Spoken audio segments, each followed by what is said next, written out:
Hello, this is Kate Donovan from Blackstone Veggie Gardens. Welcome to the presentation on closing up your garden. In this presentation, we will show you how to close your garden for the winter so it would be perfect in the spring. Thank you. Welcome.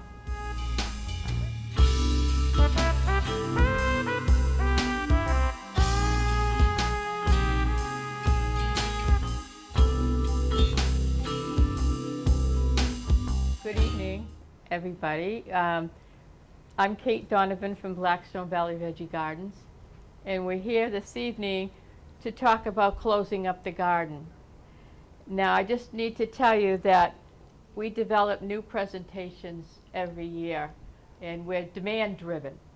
So a lot of people had some questions about, how do I close up my garden? What do I do with my dead plants? Is there anything I can plant in the fall? What do I do with my tools? Yada, yada, yada. So we said, all this chatter is worthy of its own presentation. So that's what we're going to do this evening. We're going to review closing up your garden, how to care for your perennials. What about mulching? How to manage that? Pruning, plant disposal.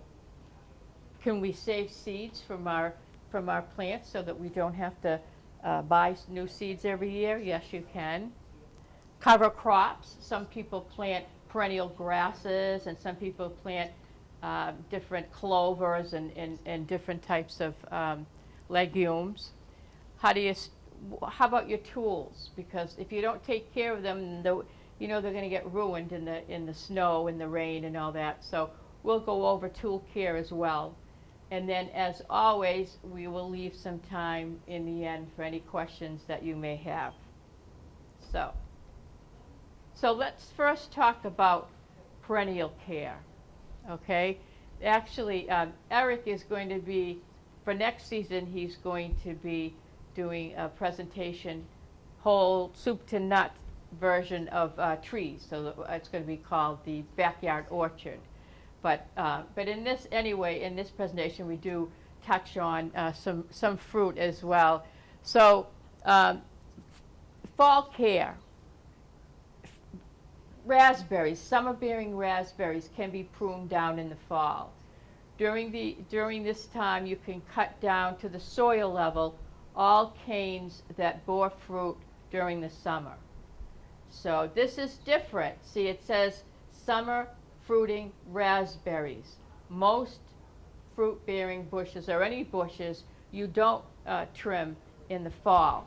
Most you trim in the late winter or early spring, while they're still in the dormant stage. You do not want to cut a cane or a branch that's still alive. It can put your plant, believe it or not, they do go into shock. It can do a lot of damage, and it can potentially kill your plant.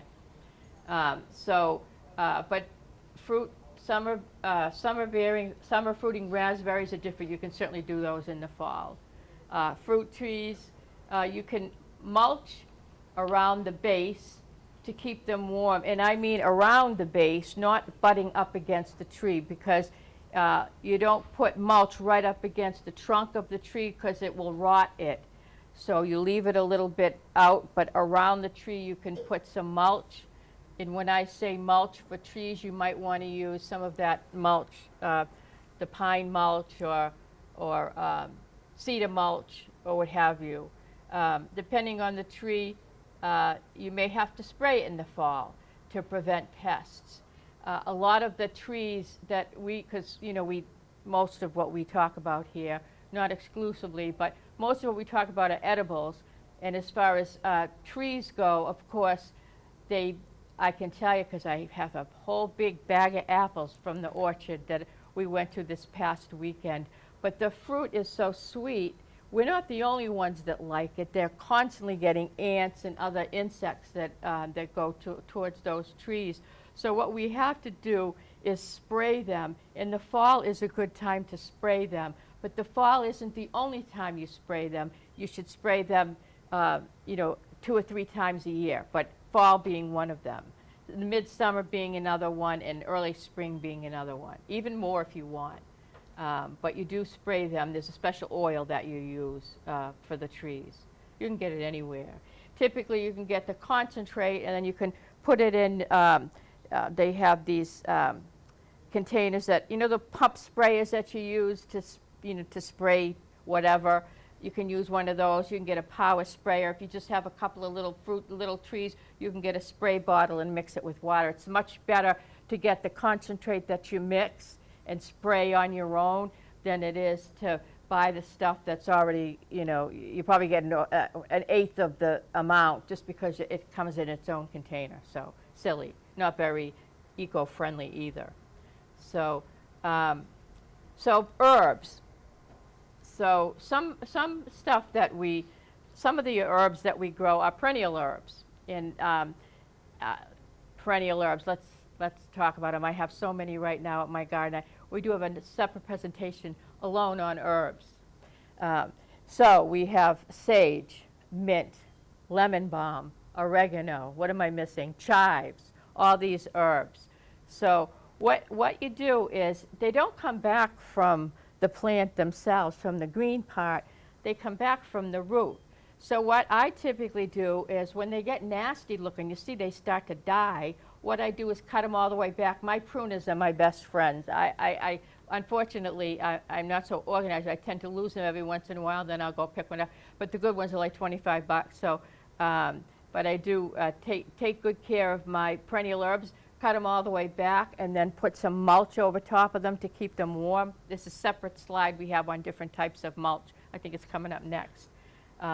In your herbs, you'll have those herbs. I bought some herbs. Actually, I think it was mint. I think it was my mint plant. This is there's a whole bunch of different kinds of mint, chocolate mint, peppermint, spearmint, but this is a common mint. And I bought it. I was in I still remember I was in Walmart, and they don't take good care of their plants there. So I was I went up to the guy and said, "Excuse me, your plants are crying over here. Could you please do something?" And I found a mint plant in the midst of all these dying plants, and I took it home with me. And I planted it, and it died. I thought it died. I didn't see it for another 2 years. Then all of a sudden it came up. I grow them in my raised bed is made from outlined in cinder blocks, cement blocks with holes in them. And I buried it in one of the holes, and 2 years later it started coming out. And every year since then, I think it was like 3 or 4 years ago, every year since then, it's been this huge, huge bush. I cut it all the way. I don't know what kind of soil it's living on because their roots keep getting bigger and bigger. And finally, I thought I was going to break the cinder block. They're very, very hardy and very invasive. So in any case, you keep your basically your perennial herbs. You can keep them outdoors, but you do have to keep them contained. And they will come back. Cut them back, mulch them over, and they'll come back. It's important because it's important to have herbs. You can dry them. Some you can put in the freezer or what have you, but that's the way to get a silly, ordinary meal like a hamburger. Everything tastes so much better when you've got the right herbs with it. So, strawberry. Let's talk about. So those are your perennial herbs. Lavender, chives, mint, oregano, blah, blah, blah. So you also have some other stuff. Strawberries, for example. A lot of people plant strawberries. They're perennials. But what happens when you plant strawberries? Does anybody plant strawberries? You plant strawberries, Lynn? No? So strawberries grow, a plant will grow, and then from that plant, they call it a runner, I believe. It shoots out, a little stem shoots out and goes a foot away. And on the end of that little shoot is a root, and if it hits in the right place, it takes and another plant is formed. So you have to kind of let them grow, and it gets really messy. So it's mangled. So what you have to do is you have to very carefully remove those tethering points and do a lot of weeding. You've got to do a lot of weeding, or you can forget it. So it's not an open space. It's all, it's just difficult to weed. So you do that. Your strawberry patches, weed the heck out of them, feed them with I have a special strawberry fertilizer, and then I mulch over those as well. Mulch, mulch, mulch, mulch. It's your best friend. So alliums. I have some alliums that I'm growing now. Has anybody ever seen a Egyptian walking onion? It's a strange looking thing. Egyptian walking onion, you plant the little onion bulb. It grows about this high, and then it has little bulbs on the end of what would be a flower, and then that falls over and starts growing in the ground again. So they literally, and then it grows up, and then it walks over. So anyway, it's a messy onion to keep. But what we did this past year is we pulled them up, and we took the ones on the top, and we harvested them, and then we're going to plant a nice, neat garden. But in any case, those type of onions, your perennial onions, those Egyptian walking onions, they have something called a potato onion. It's also, you plant one onion and you get 6 bulbs out of it. They're smaller though. They're called potato onions. And you also get shallot. You have shallots are nice, sweet onion, but you only have to plant one, and then you get a whole bunch. A regular onion, a big Bermuda onion or whatever, you plant one little onion plant and you get one big onion. That's it. They're not multiplier onions. Those you can plant in the spring from sets. But these multiplier onions, you actually plant those in the fall. So, and they overwinter. But you gotta make sure they don't freeze to death. So in any case, the garlic, the shallots, the multiplier onions, you plant them in the fall. In a lot of loomy compost. Hopefully you do I know you do your own compost. Hopefully you do your own compost. It's a way to save a lot of money. It's a way to feed your plants organically. And if you're going to go through all the headache of doing all this gardening, going out in your yard, watering, weeding, and feeding, you certainly don't want to put chemicals in it. So you want to, make your own soil, and that's what composting will do for you. So you put the plant the onions, shallots, and multiplier onions. It has a fuzzy part and a pointy part. The fuzzy part is the root part, so that goes down. It goes down a ways, 3-4 inches down. Cover it all over with a nice, loomy, rich, composted soil. You can fertilize it if you want. They don't need a lot of fertilizer, but you can sprinkle some fertilizer. And then you mulch it really high and hit the mulching slides up next, but I use a lot of straw when I do it. So that's how I do my alliums. And this year, I gotta tell you, we do a lot of stuff. We build raised beds for people. We water when people go on vacation. We help plant. We project manage initiatives. But one thing I didn't really choose to get into was actually selling my veggies, because it's just a whole different dimension when you have to grow to sell.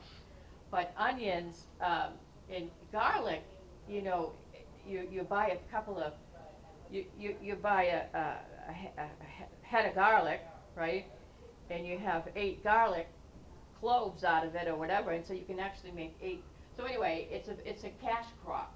I had so many, I only had 3 or 4 heads of garlic, and I sowed all the garlic, and I had like 60 plants come up. I thought, there's nothing I can do with this. So anyway, I sold some to my neighbors, and I'm using that money to buy some more plants and soil, whatever else I need. But it is a lucrative crop. But you do have to plant them in the fall. That's one of the only things. And you talk about those are like bulbs. Also, we, like I say, Eric and I grow a lot of food, basically grow food, but that's the same thing with a lot of the flower bulbs that you may want to, I don't know if you have them coming up or what have you, if you're going to need any new ones. Your petunias, you have to, not the petunias, excuse me, your tulips and other things that you grow from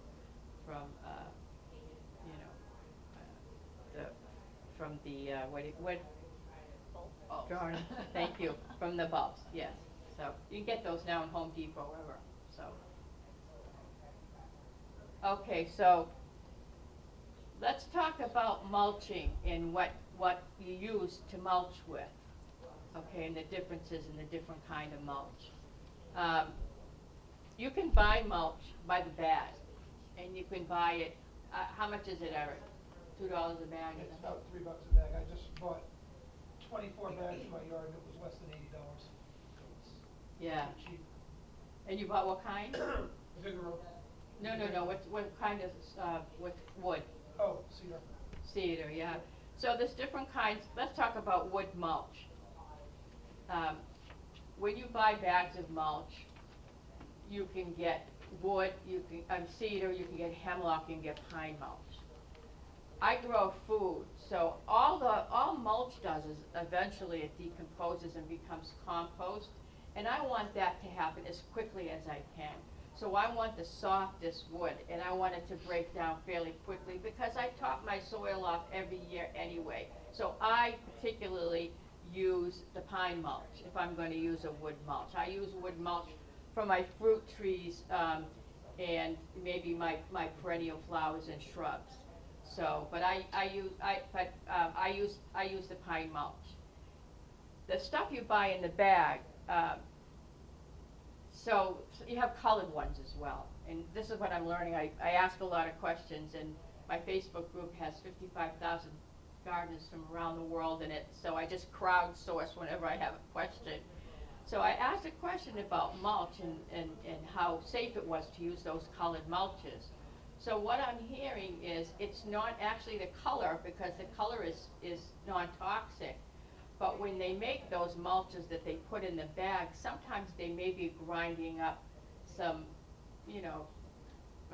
pressure-treated wood, or you really don't know what's in there. So you kind of take your chances. But if you're only going to use a little bit, you might as well, you could get the bags. I think that least you can have delivered is about, I think maybe a cubic yard or something. So. But I use the pine mulch. There's cedar mulch, which is a little harder. It lasts 2 to 3 years. The pine mulch will last 1 to 2 years. That's what I use for that. But I don't use that on everything. I don't use that on my veggie plants because a lot of times I think it's too heavy for the veggie plants. So I want them to have room to come up, especially those herbs. I cut them all the way back and mulched all the way over. That's why I prefer to use straw. And I say straw. You could get straw in a bale, or you can get, I'm finding out now through Home Depot, they have the hay that comes in like a big old bag, but it's smaller, it's more shredded, as opposed to when you get it in the bale. It's hard to work with. It's just very long pieces of straw. But I use straw, not hay. You can tell the difference between straw and hay because hay is still greenish or brownish or whatever, and it may contain some kind of seed, especially if you get first cut. They call it first cut hay that you feed the cattle and the horses. You get first cut, it's got a lot of seed in it. That's exactly what you're trying to prevent when you mulch. So it's best to use straw. Some people, the first time I rolled this presentation out was in North Smithfield, Rhode Island. We had a great crowd. And this one gentleman, I told him, I said, and you don't use grass clippings for mulch either, because grass clippings can contain seed as well. And he said, you get these people, they've been gardening for 1,000 years. I have been using my grass clippings for 35, 40 years. I said, well, how long do you go before you mow? He said, I mow every week. I said, well, that's why, because you're very neat and orderly and you don't let your grass go to seed. But, I can't say that I'm that fastidious or that I remember every time. So if you're not really, really good at it, don't use your grass clippings. You can use your grass clippings for something else. You can use your grass clippings for compost. That's where it belongs. It's a good green matter for your compost. But the reason, also, okay, so let's see here.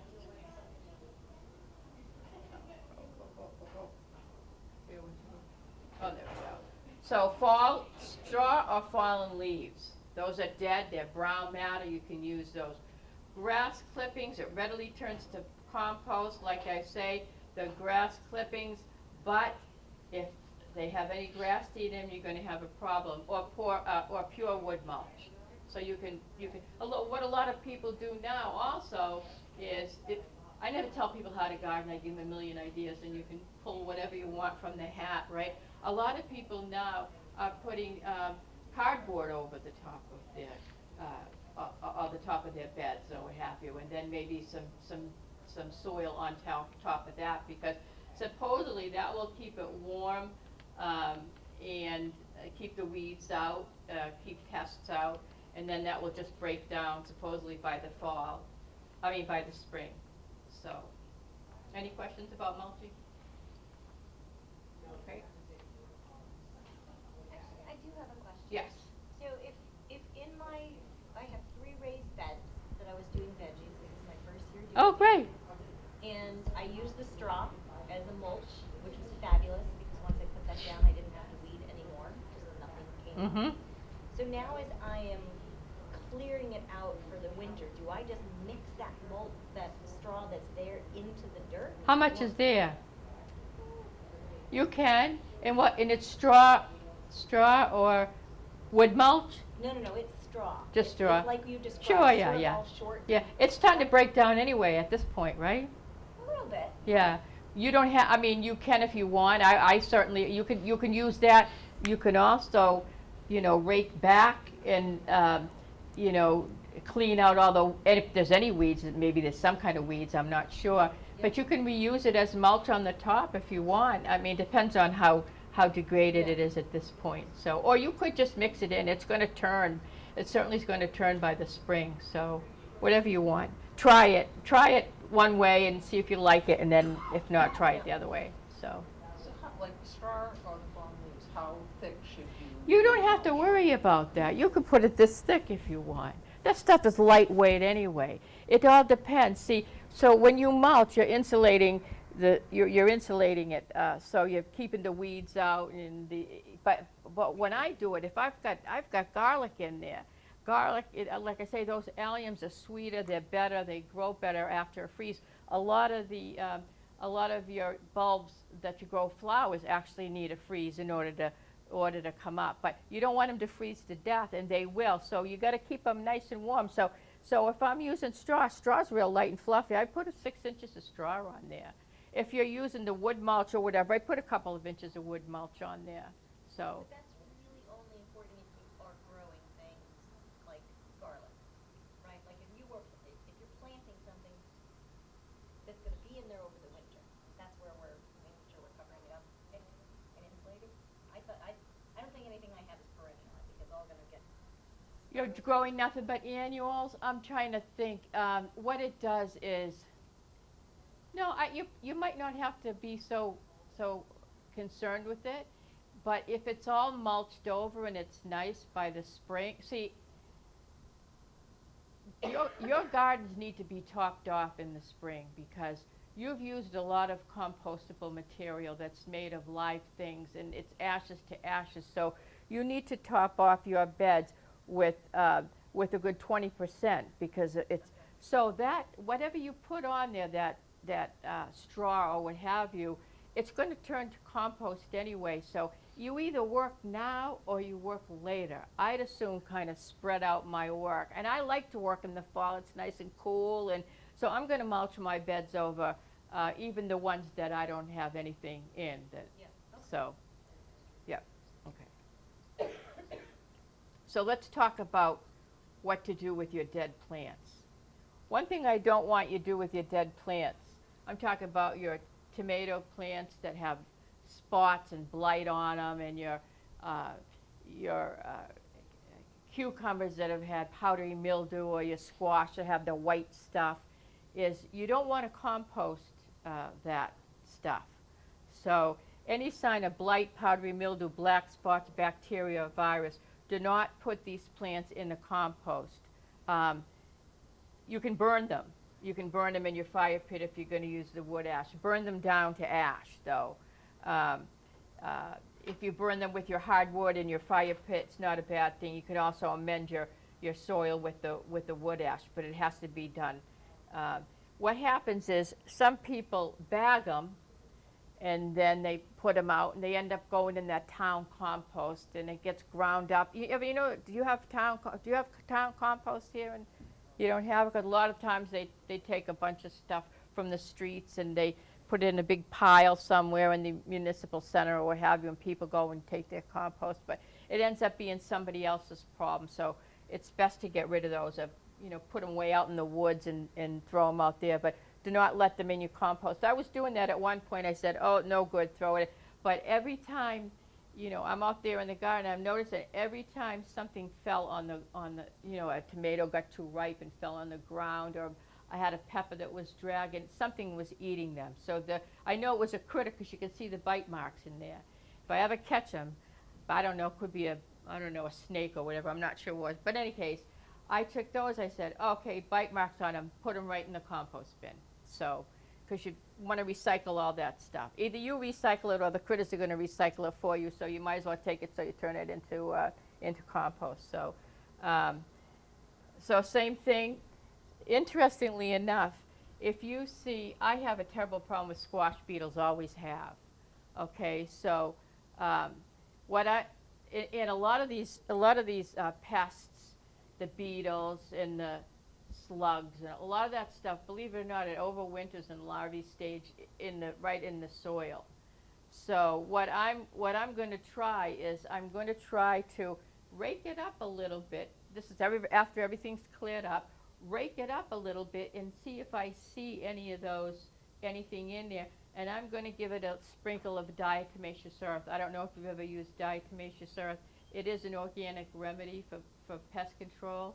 And what happens is if there's any slugs or any kind of larvae in there, it'll dry them up. I'm going to sprinkle that right. You wear a mask. I'll send it out in the presentation. Sprinkle it on there and try to get rid of those pests. Nothing else will fly in, obviously, because you're wrapping it up tight as a drum with all your compost, with all your mulch. So, also, the plants that were healthy and productive, break them up and put them in your compost. They're green matter, which is the macronutrient responsible for growing the healthy plants. But some people run the stuff over with a lawnmower. Some people get they have the little electric ones just for yard waste. I don't know if it's under $100 or something. You can get a big wood chipper if you want, but you don't need that. But it's good to use those plants up. You might as well use them for something. Like I say, give everything a second life. So that's what I do with my dead plants. Okay. So let's talk about. This is a very old technique that some people use, and it's called green manure or cover crops. Have you ever heard of that? There's basically, in a nutshell, there's two types of cover crops. One is a grass. There's two types of grasses. Perennial, winter rye is a grain. It'll remain green even in the snow. And it really conditions the soil in the spring, so you'll have a really easy time of it in the spring. The whole thing is this is the word for the day, okay? An allelopathy, allelopathic effect. That's a biologic phenomenon, which means an organism produces one or more biochemicals that influences the germination. So in any case, you can use it, but if you don't get rid of it, it's going to cause you problems. So you can plant this rye substance, rye seeds in the fall, and 3 weeks before you're going to open your garden. Hopefully you plant spring crops, your kale, your lettuce, your cabbage, carrots, all that kind of stuff. Get rid of it all and then plant your stuff. It's supposed to condition the soil quite nicely. There's another type of crop that people plant, and those are legumes. As you probably know, legumes are, what are legumes? Legumes are peas and beans. Peas, beans, peanuts, all that kind of stuff. Lentils are legumes, bunch of stuff. But even simple clover, believe it or not, is actually in the legume family. And they have a unique they have something unique about them. They don't use up nitrogen. They actually fix nitrogen, and so we plant them in the fall. In the spring, we till it all in, and it actually turns to nitrogen, and it'll feed your plants. So what people use is vetch as a legume, or basically clover. And you'll see red clover, you'll see it. If you want to do a Google search on cover crops, it'll tell you there's two different kinds. One are the grassy kinds, or the grainy kinds, and the other are the leguminous kind. The grassy kind conditions your soil nicely, and the legume actually puts nitrogen into that soil. Okay, so this just tells you a little bit more in detail about the legume crops and the non-legume. Okay, so anybody have any questions about cover crops? I have to admit it. We do a lot of these classes, and I've never used a cover crop, but I do know one time when I first started out, I did an analysis. I test people's soil and stuff. This was years ago. And I went to test the soil, and I said, "But you're really low on nitrogen." He said, "But I've got rye growing as a cover crop." I said, "Oh, okay." So I didn't really understand it, and now I do. A lot of people do use cover crops. So let's talk about seed saving. And I do want to tell you this, and I'll be sending something out. But every year, the University of Rhode Island actually has a big seed giveaway. And what happens is they have that's where Eric got his Master Gardener certificate, from the University of Rhode Island. So they get all the seeds from Job Lot, and Job Lot gets them from Burpee. You know Burpee Seed, right? Big Burpee Seed, I think it's probably the biggest company. But these are 1-year-old leftover seeds, so they have to deplete the inventory. So they get millions and millions of packages of seeds. And if you keep looking online, URI, University of Rhode Island Seed Program, sooner or later we're going to see in the fall that they have that going. So what they do is they give free seeds to the libraries, where they get like 500 packs. Or you and I can get seeds, and then we pay only 20 cents a pack for shipping and handling, I guess. But you can get all your, if you do start from seed, and you should start from seed, some stuff. But even that gets to be a pain in the neck. But if you have a plant, like this year I have started a new garden out front, and I planted some lemon cucumber. I didn't realize it. I thought it was something else. But anyway, I planted some lemon cubes. You ever seen a lemon cube? They're the size of a softball, and they're yellow. They taste just like a regular cucumber. The seeds are a little bit bigger. But I had one plant. I had 40 or 50 40 or 50 cucumbers from one vine. I was absolutely astonished. So that's a really healthy cultivar that really likes my yard. Wouldn't I be a fool not to propagate that cucumber? So I'm actually taking the ones that were left, because I could not keep up. I'm keeping the ones that were left. I'm going to let them get as old as they possibly can, almost to the point of rotting, and then I'm going to harvest the seed from those cucumbers. I'm going to harvest them because they were grown away from other cucumbers, because cucumbers can actually cross-pollinate. And I grew white wonders, which are white cucumbers.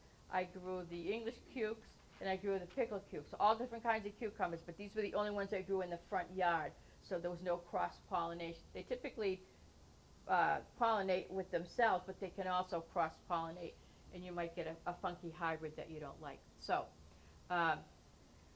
enough of my story, but we try to be frugal, and if you have a really awesome plant, it's a really good idea to harvest the seed from it. You might as well. That's how you grow your garden. There might be a seed that you grow. It might not grow well in my garden. I may have a trace element of something or other that doesn't like it, but if it's something that's growing well for you and your family, and you're eating it, by all means, save it. And I have some tips here on how to do it.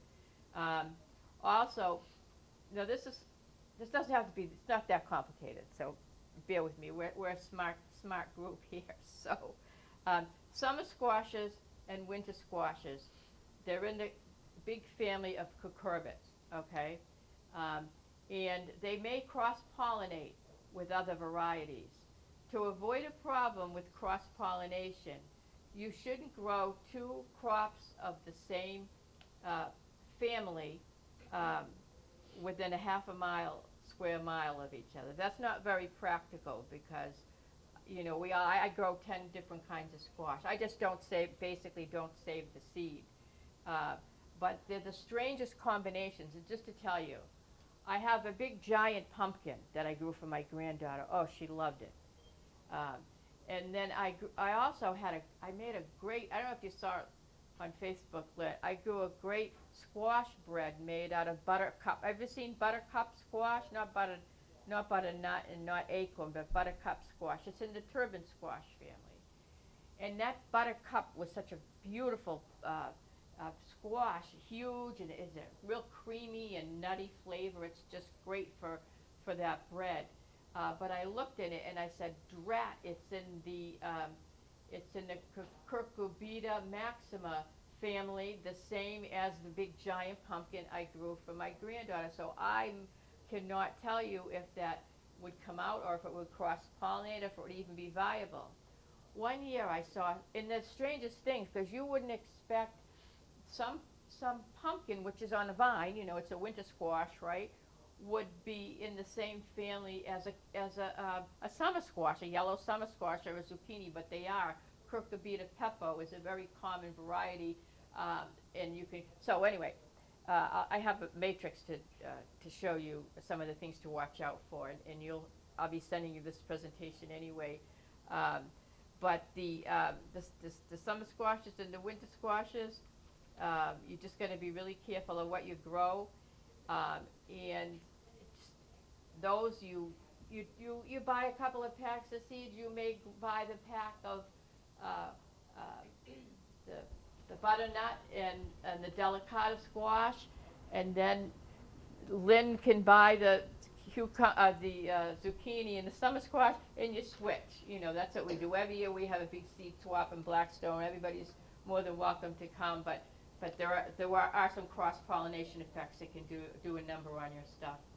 So, again, just to summarize, the cucumbers will cross-pollinate with other varieties of cucumbers. A cucumber won't cross-pollinate with a butternut, but a cucumber will cross-pollinate with another. Have you ever seen the new cucumbers they have? They're called cucamelons or Mexican gherkins. They look like little tiny watermelons. They're about like yay big. My granddaughter pops them in her mouth. She absolutely loves them. But they almost taste like a pickle. It's a little bit more sour than the typical cucumber. But the leaves are small, of course. So watermelons, you want to grow. There's all kinds of watermelons. I haven't had any luck with them again this year because I, by mistake, grew my cucumbers in that area. But watermelon will cross-pollinate with other watermelons, and there's a lot of really nice watermelons. They have the big ones, which I can't grow for beans. Eric can grow them in his garden because he has mostly sun. And they have what do they call sugar baby, right, the little ones? Now they have some really awesome ones that are orange inside, and some are yellow inside. They even have one that's white inside. So if you want to grow a specific watermelon, you don't grow it next to another watermelon because it may cross-pollinate. Cantaloupe and honeydew will cross-pollinate with each other. So if you want to grow both, don't harvest the seed. If you want to grow one, you're all set. So it's frustrating because I remember one year I really try to eat well. I love my sweets, but I try to eat well. But, so I intentionally grew some spaghetti squash. They came up really great. So I saved a lot of the seeds, and then the next year I had these strange looking oblong things. I said, well, I don't know what it tastes like. I don't know exactly which plant it came from. And I opened them up, and couple of them there was nothing to them, the substance, I mean, they just rotted away. And one looked fairly healthy, and I ate it, and it had absolutely no flavor to it at all. So I knew it was some kind of hybridized boo-boo. So from here on in, I'm careful about my squash and my cucurbit. These are all, so I throw this around. Cucumbers, watermelon, and cucumbers, melons, and squash are all basically in the same big family. So, okay. So let's look at this. I'm gonna get out of here for a second. Fond of specific flowers in your garden. Is there volume Grow here? them year after year by saving the seeds. Seeds, viable plants, mature seeds, a screen, a dry, well-ventilated location, glass jars, warm water, paper towel, envelopes, and labels. Optional, paper bags. Step 1. Go online to determine whether you have the kinds of seeds you can keep. Hybrid plants produce seeds that are often sterile or don't reproduce true to their parent plants. Open pollinated plants have to be isolated from others in their family so that they don't cross-pollinate.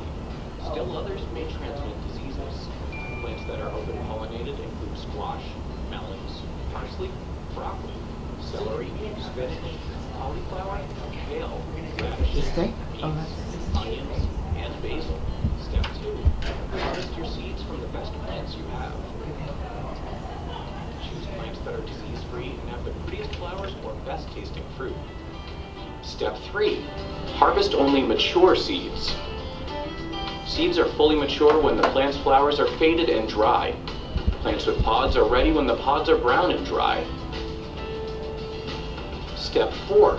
Use a dry method to save seeds for beans, peas, onions, carrots, corn, and most flowers and herbs. Allow the seeds to dry as long as possible on the plant, and then remove them to a screen to finish drying in a single layer. For very small or lightweight seeds, put the seed heads into paper bags to catch the seeds as they fall out. Step 5. Use the wet method for tomatoes, cucumbers, and roses. Scoop out the seed masses from the fruit or flower and put them in a jar with warm water. Let them ferment for 2 to 4 days, stirring daily. The viable seeds will sink to the bottom. Pour off the pulp, bad seeds, and mold, and spread the good seeds on paper towel to dry. Step 6.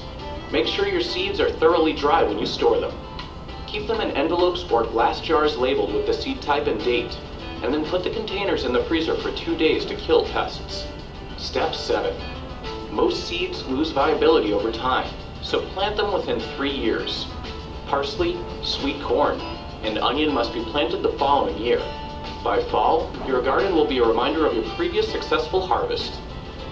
Did you know? The largest seed in the plant kingdom is from the Coco de Mer, or double coconut palm, and weighs 40 pounds. Interesting stuff.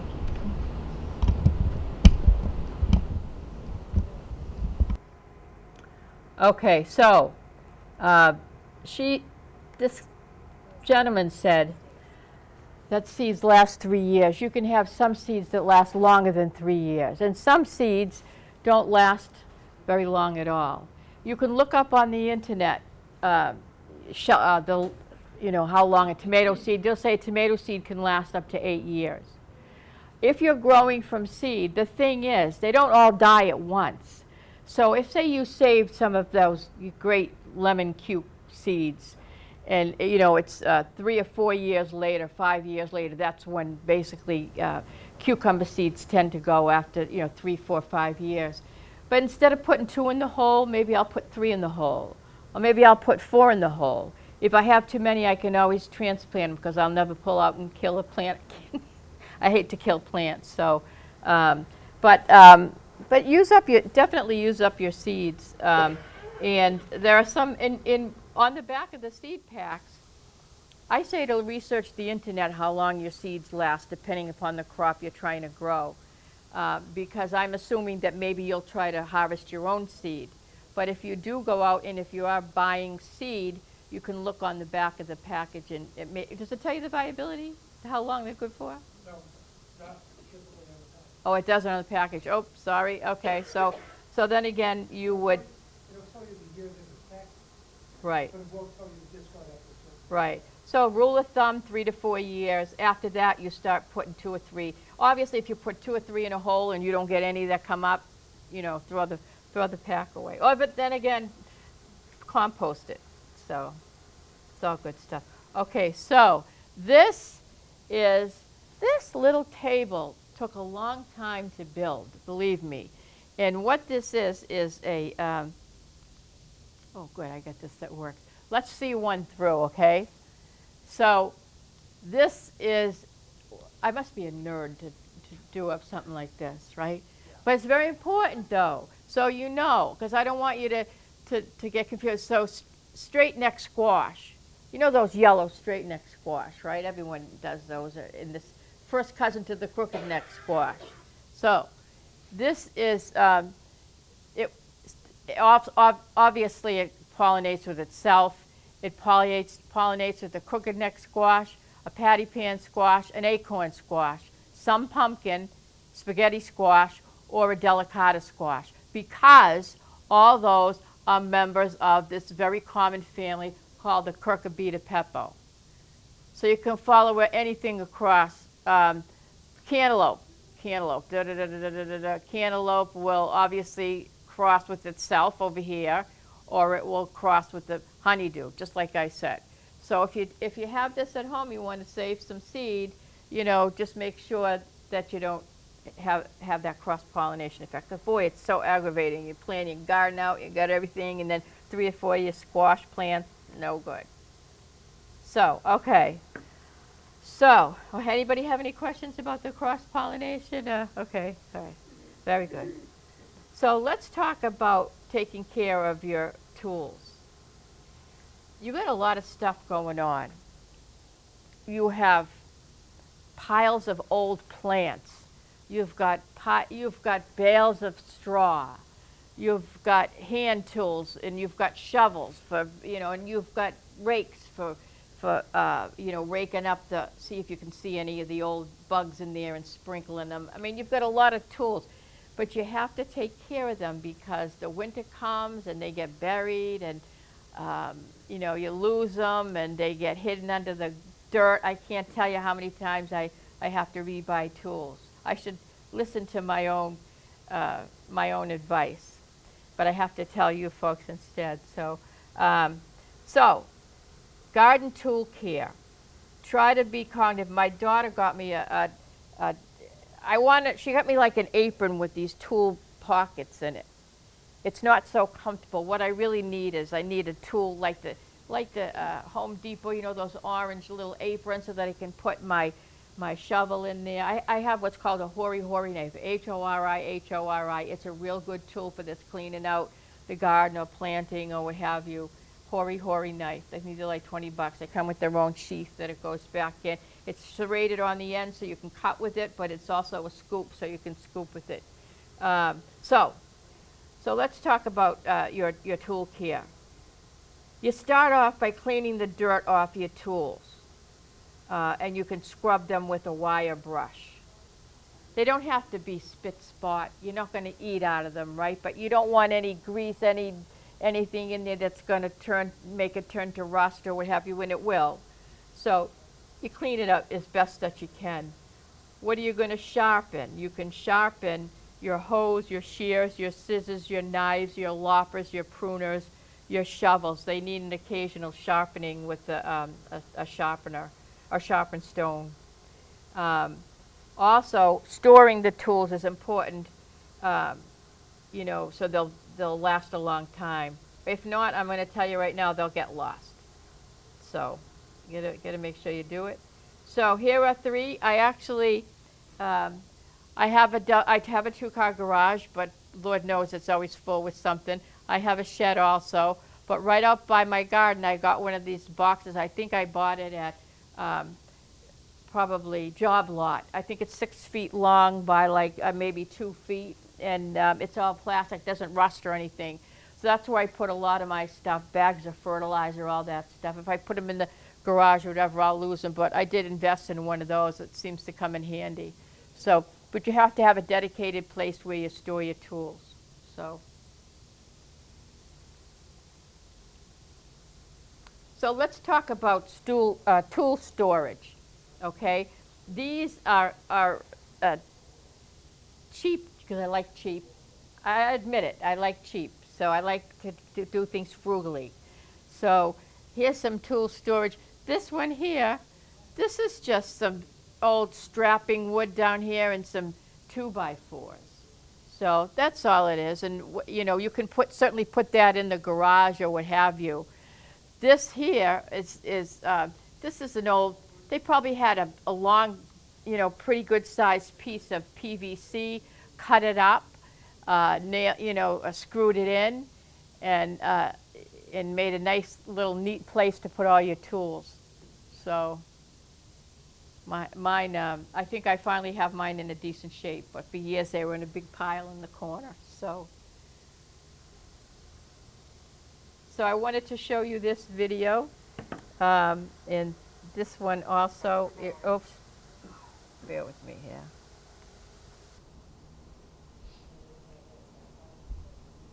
Oh,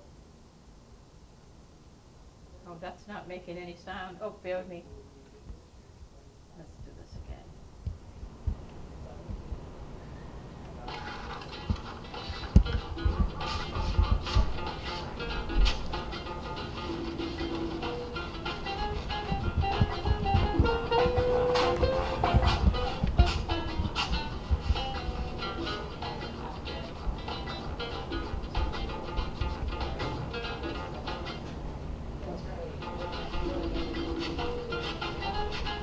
Just put some oil.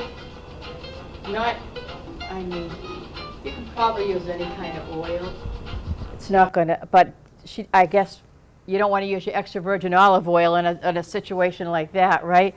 So she just used some canola oil. As far as I'm concerned, that's what the best thing canola oil you can possibly use it for, because I wouldn't use it to eat with, because you hear a lot of horror stories. But in any case, very important to clean your tools, very important to be organized about that. And that, you can just take some sand, get a bag of sand from Home Depot in a $2.97 5-gallon bucket. And once you're finished doing your tools for the season, you can obviously reuse that sand. You get a cover on it and pull it, drag it back to wherever you put it, and you can use it again for next year. So it doesn't go bad. So, but very important. So, tools. They cost a lot. If I ever, sat down and thought about how much I spent on tools because of my own foolishness.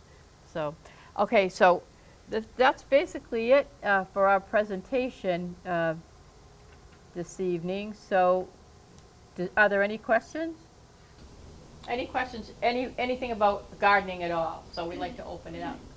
Yes, I have a million Oh, questions. please, I'll just narrow it down Please. to a few tonight. So in my garden, I still have tomatoes. There's a lot of green ones. There's some that are just turning red. Uh-huh. How long should I let that all be out there? Okay, so let me tell you something. Your tomatoes are they're more than likely indeterminate tomatoes. What kind are they? Beefsteak or Yeah, they're bigger. Well, I have some cherries? Some cherries in one area. Yeah. And then I have some bigger ones that are more like a beefsteak. Yeah. I think they're all both indeterminate. They're both indeterminate, and they're going to grow until they freeze to death. However, when it's below 65 degrees, they're not growing. They're not really ripening well. Yeah. So what I do is, you know what, I'm going to, no, it's 8 minutes long, that's right. Follow us on Facebook and you'll see I just did a video on it. What I do for my tomatoes is, when it gets like this, it's going to be 37 degrees on tomorrow night. That's too cold for tomatoes. I picked mine all. I picked them yesterday because I happened to have the time. I worked from home.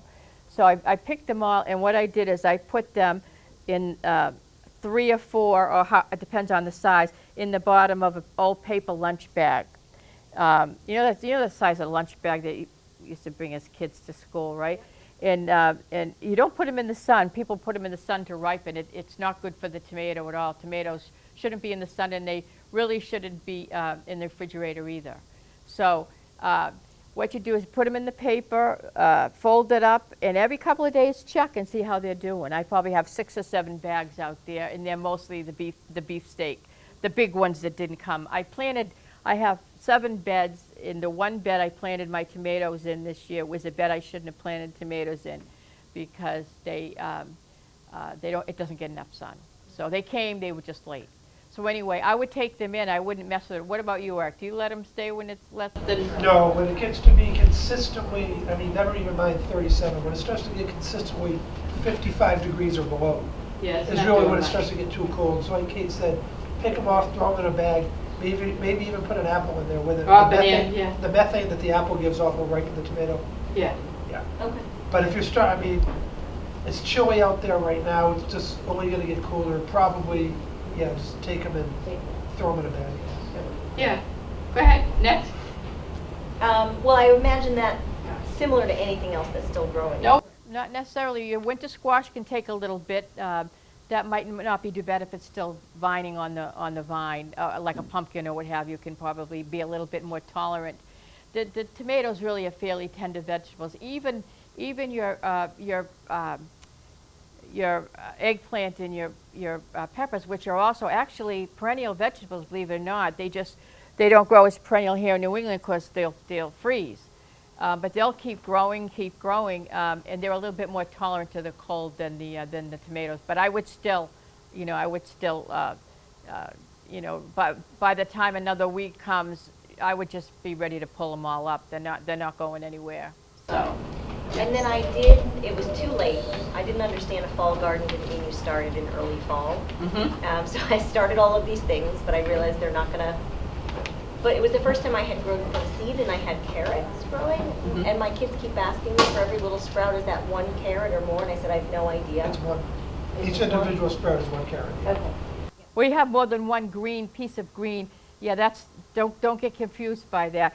One carrot will have some little green. See, carrots are very small when you plant them.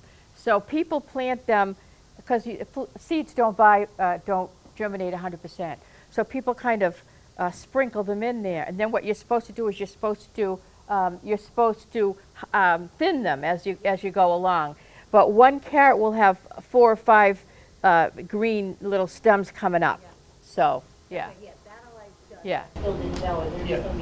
There's 1 carrot in there. As you said, like 6 things. Yeah, no, 1. Yeah. I'm fearful that I'll never know. And what time did you sow them? Mine are out there as well. They'll stay out there. I think I probably have another 3 or 4 weeks. I may cover them up with a landscape fabric, not landscape fabric, a garden fabric that's white, impermeable. But I think I'll probably get some. I planted them, I think, the beginning of late August. They can actually stay out all winter. My grandfather and I used to mulch them down Yeah. over the winter, and between the mulch that we put down, and believe it or not, you wouldn't think it, but snow is actually a fantastic insulator. Mm-hmm. You can go out there, if you do it properly, you can go out and pull your carrots up in February, and they're perfectly fine. Yeah. Yeah. All right. Very well. Carrots? Yeah, they're pretty hardy. Yeah, there you go. Oh, you already did it. Yeah, you already did it. Yeah, yeah, yeah. Any other questions? Thank you very much.